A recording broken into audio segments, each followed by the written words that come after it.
Waalaikumsalam warahmatullahi wabarakatuh. Selamat sore Bapak, saya Amanda Widya dari Prodi Pendidikan Bahasa dan Sastra Indonesia Universitas Negeri Yogyakarta. Kehadiran saya di sini adalah untuk mewawancarai Bapak dalam rangka pemenuhan tugas berbicara dialektika yang diampu oleh Ibu Nur Hidayah. Sebelumnya terima kasih saya haturkan kepada Bapak atas kesempatan yang Bapak berikan kepada saya.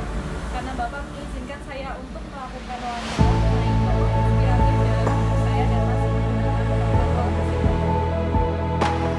Saya dengar Bapak Rudi adalah salah satu dari sekian pengusaha yang mampu berusaha di bidang hukum.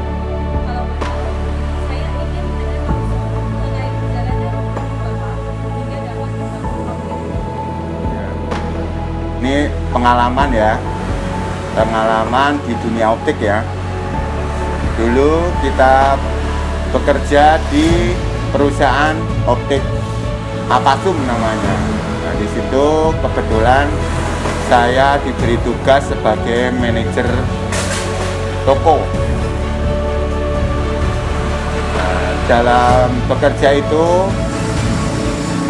saya diharuskan mampu jadi leader, membawai anak buah, mencari bahan produk lensa, frame dan sebagainya. Bahkan di situ ada pembukaan cabang baru, saya yang mencarikan kontrakannya. Sehingga lambat laun kok rasa-rasanya semuanya tuh saya yang kerjakan. Akhirnya saya berpikir bahwa apa tidak lebih baik saya buka optik sendiri. Nah dari situ akhirnya saya kumpulin gaji saya sedikit demi sedikit, dan pada awalnya kita nggak langsung buka optik ya, kita keliling door to door dari kantor ke kantor. Maaf nggak bisa dibuka ini? Ya boleh, silakan. Mengganggu ini medan-medannya. Ya tidak apa-apa Bapak. Insya Allah kita aman dari COVID ya. Saya lanjutkan, itu awalnya dari kantor ke kantor, kemudian sedikit demi sedikit uang terkumpul, akhirnya tahun 2002 kita buka optik di Jalan Timoho nomor 29 sampai sekarang. Insya Allah berjalan lancar. Baik, saya ingin bertanya Bapak, apakah pada saat Bapak membangun usaha optik, Bapak sudah berkeluarga? Waktu belum memiliki toko, artinya masih keliling, itu wah agak lupa ini. Kayaknya udah berkeluarga Mbak. Udah. Cuman anak satu itu masih bayi itu. Ya betul. Anak satu masih bayi, kita keliling. Bahkan kalau kita waktu keliling, anak kita titipkan di TPA. Gitu. Bapak mengatakan bahwa proses keliling tadi bagaimana sih Pak prosesnya? Apakah memang banyak sedihnya atau Bapak menjalaninya dengan santai? Kalau proses keliling itu sebetulnya malah itu hal yang sangat menjanjikan waktu itu. Karena apa? Karena pesaingnya belum banyak, yang keliling ke kantor-kantor juga belum banyak, sehingga waktu kita keliling itu awal-awal dulu itu terkesan sekali karena karyawan dari kantor tuh menyambut kita dengan antusias sampai menunggu-nunggu, dan waktu itu pasti omset penjualan itu tinggi. Nah itu makanya dalam tempo tidak berapa lama kita terus bisa buka store atau toko optik. Dalam menjalankan usaha optik ini, apa yang menurut Bapak sebuah challenge atau tantangan terberat dalam menghadapi era sekarang ini Pak? Kalau sekarang tantangannya di samping yang buka udah banyak, sekarang itu lagi kita itu posisi optik ini lagi digempur dengan penjualan online. Bahkan grosir-grosir yang besar itu juga menjual secara online, dan itu membuat kita terdampak sekali. Di samping kita juga lagi ada musibah COVID ini dari online itu berdampak sangat besar di penjualan optik. Bahkan tidak punya saya aja, kita di asosiasi juga mengeluhkan hal itu. Itu Mbak. Baik Bapak, dalam berusaha mengembangkan optik hingga kini, apakah menurut Bapak keluarga itu mensupport atau menurut Bapak keluarga itu mendapatkan sebuah peran penting dalam kehidupan Bapak atau tidak? Ya semua itu kan ilmu ya, ilmu yang bermanfaat itu saya turunkan semua di anak-anak saya. Siapa tahu ke depan mereka tertarik dalam bisnis optik ini. Mereka dari mulai pemeriksaan cuma untuk potong lensa belum bisa karena anak saya perempuan semua. Dan untuk pemeriksaan, untuk melayani konsumen mereka sudah bisa on fire. Jadi saya tinggal motong lensa aja. Itu Mbak. Baik, selain itu saya juga mendengar bahwa Bapak memiliki sebuah prestasi di masa dulu dan di usia senja hingga kini bahkan Bapak juga masih memiliki prestasi.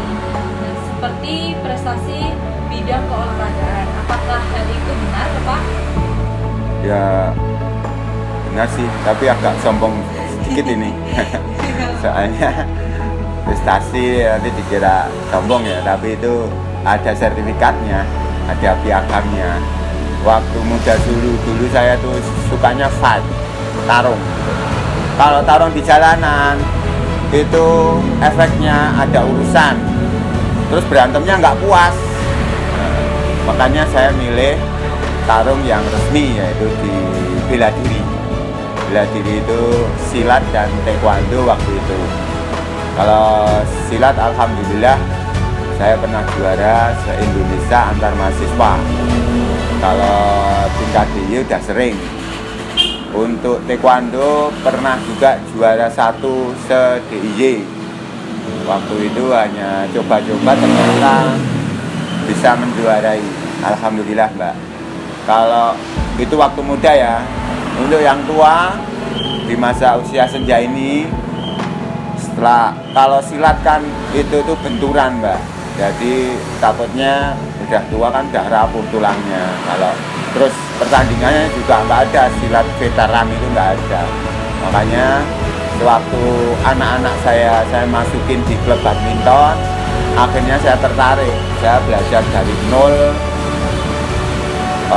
meningkat dan alhamdulillah pernah juara 2 dalam porkot ya. Porkot itu olahraga kota, jadi juara 2 itu juga ada medalinya. Oke gitu. Tapi Bapak tetap senang menjalankan olahraga hingga usia kini ya Pak? Lah olahraga itu udah makanan saya. Saya suka sekali olahraga karena di situ mengajarkan kita sportivitas. Jadi ada sifat yang membawa dari olahraga itu menjadi kita itu sportif. Gitu.